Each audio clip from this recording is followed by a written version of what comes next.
السلام علیکم ناظرین، میں ہوں محمد صغیر اور آپ دیکھ رہے ہیں تجارت نیوز۔ آج کی ایک اور اہم خبر کے ساتھ حاضر ہوں۔ کسٹمز کے محکمے کو بلا شبہ ملکی معیشت میں ریڑھ کی ہڈی کی اہمیت حاصل ہے، تاہم اس میں عرصہ دراز سے تعینات بدعنوان افسران و اہلکار اپنے مذموم مقاصد کی تکمیل کی خاطر قومی خزانے کو دیمک کی طرح چاٹ رہے ہیں، جن کی رشوت ستانی کی داستانیں عام ہیں۔ یوں تو محکمہ کسٹم میں آئے روز بدعنوانیوں کی نئی مثالیں قائم کی جاتی ہیں، تاہم آج میں جس اسکینڈل کی بات کرنے جا رہا ہوں، اسے سن کر آپ بھی کسٹم میں تعینات بدعنوان اور ملک دشمن افسران و اہلکاروں کی مکروہ چال بازیوں کا اندازہ بآسانی لگا سکتے ہیں۔ نہایت معتبر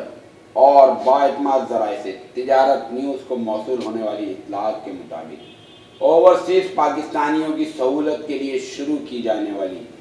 پرسنل بیگیج اسکیم کو بدعنوان کسٹمز افسران نے اپنے مذموم مفادات کے لیے استعمال کر کے اربوں روپے کما لیے ہیں، جبکہ بدنام زمانہ کارگو ایجنٹس گزشتہ ایک دہائی سے model customs collectorate east, west اور model custom appraisement collector port Qasim کے ٹرمینلز پر قابض ہیں، جبکہ اعلیٰ حکام و افسران کی مکمل سرپرستی میں چلنے والے اس مکروہ دھندے کا دائرہ دبئی تک وسیع ہے۔ اطلاعات کے مطابق کسٹمز میں ڈور ٹو ڈور کارگو سروس کمپنیوں کے 1 درجن سے زائد بدنام زمانہ ایجنٹس نے اوورسیز پاکستانیوں کو سہولت فراہم کرنے کے لیے شروع کی گئی پرسنل بیگیج اسکیم کو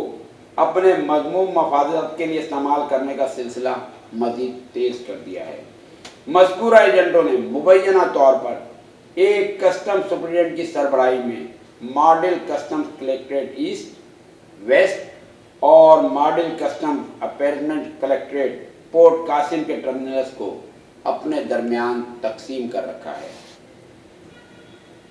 اس گروہ میں مبینہ طور پر ایک کسٹم سپرنٹینڈنٹ کے علاوہ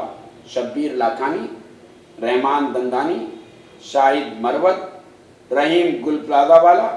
شفیق قریشی اور فیصل سمیت دیگر بدنام زمانہ کارگو ایجنٹس شامل ہیں۔ معتبر ذرائع نے اس ضمن میں مزید انکشاف کیا کہ مذکورہ سپرنٹینڈنٹ نے اس کام کو خاندانی کاروبار کے طور پر متعارف کروا رکھا ہے، جس کے بارے میں پورے کسٹمز ہاؤس کو علم ہے۔ باخبر ذرائع نے مزید بتایا کہ اثر و رسوخ اور خطیر پیسے کے زور پر تینوں بندرگاہوں کے ٹرمینلز پر اسسٹنٹ کلیکٹرز اور افسران تعینات کیے جاتے ہیں،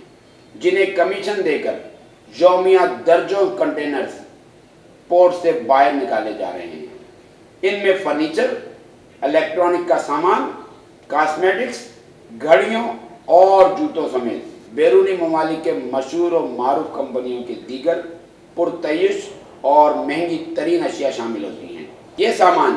اوورسیز پاکستانیوں کے 1 سے 3 پاسپورٹوں پر کلیئر کیا جاتا ہے، جس کے بعد اسے تجارتی سطح پر مہنگے داموں پوش علاقوں کے شاپنگ سینٹر پر سپلائی کیا جا رہا ہے۔ ذرائع کے مطابق کارگو ایجنٹس اور محکمہ کسٹم میں تعینات حرام خور افسران پر مشتمل یہ گروہ گزشتہ 10 برس کے دوران حکومتی خزانے کو بلا شبہ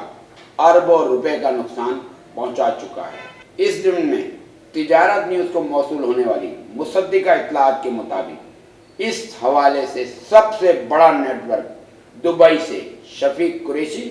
اور اس کا برادر نسبتی اسلم چلا رہا ہے،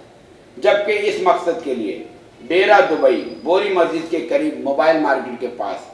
شفیق کارگو کے نام سے ایک دفتر قائم کیا گیا ہے۔ قابل ذکر بات تو یہ ہے کہ مذکورہ سامان منگوانے کے لیے منی لانڈرنگ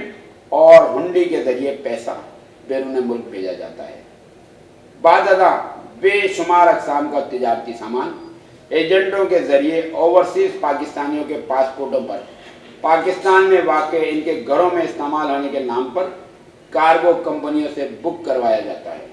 اور کئی شہریوں کے نام پر بک کیا گیا یہ سامان جمع کر کے ایک کنٹینر تیار کیا جاتا ہے، جبکہ اسی سامان کے نام پر مذکورہ شہریوں کے پاسپورٹوں اور اکاؤنٹس کے ذریعے عائد کردہ رعایتی ڈیوٹی اور ٹیکسز جمع کروا کر گوڈز ڈکلیریشن کی دستاویزات کے ساتھ منسلک کر دیا جاتا ہے۔ واضح رہے کہ گزشتہ ہفتوں کے دوران پاکستان انٹرنیشنل کنٹینر ٹرمینل پر کارروائی کے دوران کسٹمز انفورسمنٹ کلیکٹریٹ کراچی اور ماڈل کسٹمز کلیکٹریٹ اپیرمنٹ ایسٹ کی جانب سے